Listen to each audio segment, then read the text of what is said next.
Ever wonder why, even when we have everything we want, we still feel like something is missing? Deep within every person, there's a calling to experience something more, to experience something greater. We all hear this calling, or more accurately, we feel it.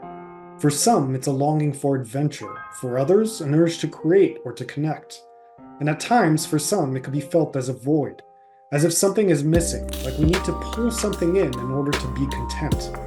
Which we feel is in large part determined by where we're looking. If our attention is directed outward, we're more likely to feel the void. We're more likely to want to consume, to take something, to have something. To our mind, that's what's going to fulfill that calling and make us feel satisfied. But if our attention is more focused within ourselves, it's more probable that we'll want to experience through creating, through giving, through growing. Neither is good or bad, but they do each serve a purpose, and that purpose is all the same, to bring us back into harmony within ourselves. So, what matters is who you want to be and what's beneficial to that.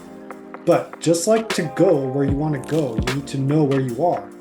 Who you want to be requires you to know who you are. The thing is, we live in a culture of convenience, and learning about who you are isn't convenient because it turns the world you live in upside down. Or to be more precise, it turns our world inside out. So, what's a practical person to do? We have bills to pay, relationships to nurture, responsibilities to attend to. Everything is moving so fast, and the entire thing of knowing who you are has been made to seem like it demands a lot. Like countless hours of sitting quietly in isolation, solo retreats to remote lands, and finding special teachers in the mountains and committing your life to learning from them. If this is what it really takes, it's reasonable for a practical person who has lots to do to abandon this idea, or at least put it on the back burner. Thankfully, though, this isn't the case. We can know who we are, and we could do it while attending to our daily life. All that's required of us is to slow down. To slow down and to pay attention with an open mind.